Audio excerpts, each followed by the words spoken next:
Hello everyone, welcome to Catrix. आज के concept videos में अपन देखेंगे points in a triangle. So let's start. First we are going to look on perpendicular bisector. The word itself suggest perpendicular bisector. तो for example let's say कि मैं इस triangle को नाम देता हूं एबीसी, और अब मैं बीसी पर एक परपेंडिकुलर ड्रॉ कर रहा हूं। सो this is a perpendicular on BC. और अगर ये लाइन जो मैंने ड्रॉ करी है बीसी को बाइसेक्ट कर रही है, बाइसेक्ट कर रही है मतलब मिड पॉइंट से जा रही है, इन दोनों को इक्वल पार्ट्स में डिवाइड कर रही है। सो ये बाइसेक्टर भी हुई, परपेंडिकुलर भी हुई। So this is terms as perpendicular bisector. So perpendicular drawn from the midpoint of side is called as perpendicular bisector as explained.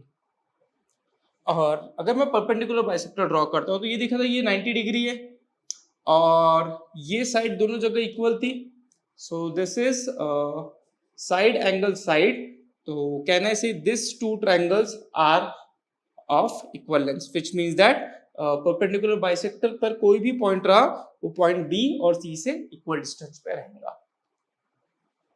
So what is the circumcenter of the triangle and how it's formed? Let's take into a look. For example, let's draw three perpendicular bisector. तो three perpendicular bisector draw करना आसान था। Mid point निकालो और वहां से perpendicular draw करो, इसका मिड पॉइंट और इसका भी मिड पॉइंट। अब मैं तीनों से अगर मैं परपेंडिकुलर बाइसेक्टर ड्रॉ करता हूं तो ये कहीं तो किसी पॉइंट पर मिलेंगे। वो जिस पॉइंट पर मिल रहे हैं उसे हम बोलते हैं circumcenter. So circumcenter is the point where all three perpendicular bisectors meet each other. Now what is the significance of perpendicular bisector वो भी देख करते हैं। ये हमारा सर्कमसेंटर है। अब आप खुद सोचो कि ये जो सर्कमसेंटर है इसका साइड से डिस्टेंस, तीनों साइड से डिस्टेंस सेम है या नहीं है। ऑब्वियसली आई कैन सी कोई बड़ा दिख रहा है कोई छोटा दिख रहा है। सो साइड से डिस्टेंस तो सेम नहीं है। नाउ अभी अपन ने डिस्कस किया था कि जो अपना परपेंडिकुलर बाइसेक्टर पे पॉइंट है वो दोनों साइड से इक्वल जगह पे रहेगा। परपेंडिकुलर बाइसेक्टर पे कोई भी पॉइंट है वो दोनों साइड से इक्वल लेंथ पे रहेगा। सिमिलरली इस पे जो भी पॉइंट आएगा वो इन दोनों से इक्वल रहेगा। तो अगर यहां से भी इक्वल है और इनसे भी इक्वल है मतलब तीनों ही जो डिस्टेंस है सर्कमसेंटर के वर्टेक्स के वो रहेंगे इक्वल। और अगर वो इक्वल है तो यहां से अगर मैं एक सर्कल ड्रॉ, एक पॉइंट लेके चाप मारना शुरू करूं तो कहना है ऐसे कि अगर डिस्टेंस इक्वल है तो this will be the radius, और यहां से मैं इस टाइप से सर्कल ड्रॉ कर सकता हूं। सो सर्कम सेंटर से हम सर्कल ड्रॉ कर सकते हैं जो कि वर्टेक्स, तीनों वर्टेक्स को टच करेगा। And so this is circumcenter and this is my circumradius. Circumcircle, circumcenter, circumradius. So what's the importance of circumcenter? जो परपेंडिकुलर बाइसेक्टर से बनता है और वहां से हम एक सर्कम सर्कल बना सकते हैं जो तीनों वर्टेक्स को टच करके सर्कम सर्कल करे ट्रायंगल को। अगर हम एक्यूट एंगल ट्रायंगल की बात करें तो जो सर्कमसेंटर है वो ट्रायंगल के अंदर रहेगा। अगर मैं राइट एंगल ट्रायंगल पे ड्रॉ करना चालू करूं तो मिड पॉइंट से जो भी हम बनाएंगे the circumcentre will on the side, यहां पे इनसाइड था, यहाँ पे हाइपोटेन्यूस पे है, and it is also the mid point क्योंकि ये दोनों इक्वल थे। एंड ऑब्ट्यूस एंगल में क्या होगा कि जब आप ड्रॉ करोगे तो चेक करोगे कि ये भी आपने ड्रॉ किया, इधर से भी आपने ड्रॉ किया और इधर से भी ड्रॉ किया, तो ये जो तीनों परपेंडिकुलर बाइसेक्टर है वो आउटसाइड में रहेंगे। सो क्या चीज का एक्यूट एंगल में इनसाइड रहेगा, राइट एंगल में ऑन द वर्टेक्स रहेगा, सॉरी ऑन द साइड रहेगा, एंड ऑब्ट्यूस में इट्स आउटसाइड द ट्रायंगल। सो ये है हमारा सर्कमसेंटर का सिग्निफिकेंस। और एक और चीज जो याद रखनी है, for right angle triangle circumcentre is mid point of hypotenuse.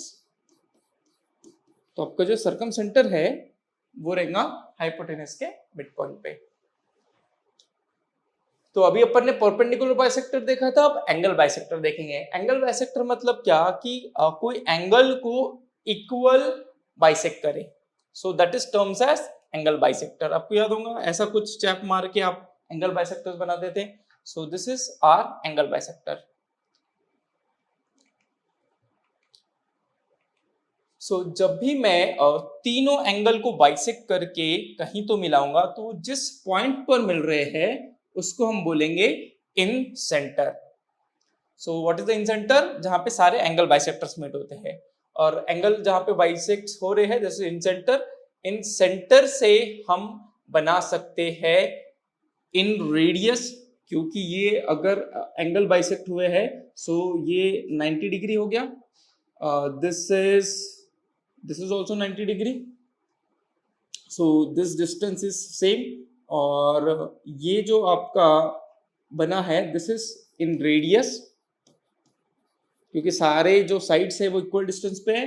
In radius से हम बना सकते हैं incircle, and then incentres. So क्या क्या चीज सीखा यहाँ पे? इन सेंटर जो बना किससे है? एंगल बाइसेक्टर से। इन सेंटर से हम बना सकते हैं इन सर्कल, और इन सर्कल की जो रेडियस होती है वो होती है इन रेडियस।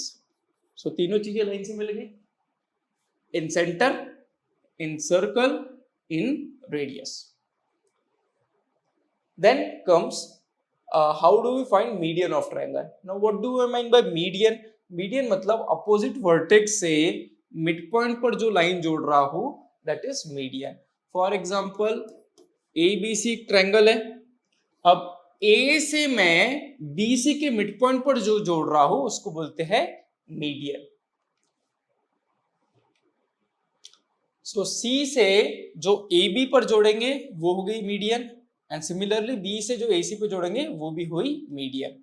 सो ये मीडियन जहां पर भी इंटरसेक्ट होती है उसको हम बोलते हैं centroid. So this is my centroid. And what is the significance of the centroid? Centroids divide the median in the ratio 2:1। मतलब मीडियन को डिवाइड करेगा 2:1 के रेशियो में, मतलब 3 पार्ट में टुकड़े हो जाएंगे उसके। 2 पार्ट्स रहेंगे टुवर्ड्स द वर्टेक्स, 1 पार्ट रहेगा toward the side. For example let's say if I name this ABC then DEF। So AF अगर 2 पार्ट है तो GD जो है वो 1 पार्ट रहेगा। और अच्छे से एग्जांपल ले, लेट्स से कि अगर मैं बोलूं कि BE हमारा 30 था, तो 30 के 3 पार्ट्स कर दो, 10 10 10 के हो गए, तो 2 पार्ट्स रहेंगे टुवर्ड्स द वर्टेक्स। ये नहीं रहेगा, ये 20, और ये जो GE दिख रहा है वो रहेगा आपका 10। सिमिलरली इफ आई से कि FG हमारा अगर 5 है तो FC पूरा कितना होगा? सो FG 5 है, 2:1 के रेशियो में अगर ये 1 पार्ट है तो ये पूरा रहेगा 2 पार्ट्स, यानी double of this, so this will be 10। तो पूरा FC कितना हुआ? पूरा FC हो गया 50। सो 2:1 का रेशियो काफी इंपॉर्टेंट प्रॉपर्टी है, याद रखना। एंड जो ये 6 ट्रायंगल बने हैं 1 2 3 4 5 6, ये सारे 6 ट्रायंगल्स रहेंगे इक्वल एरिया के। सो this is the significance of centroid. Centroid divides the median in the ratio 2:1, और जो 6 ट्रायंगल्स बनेंगे वो 6 के 6 इक्वल एरिया के रहेंगे।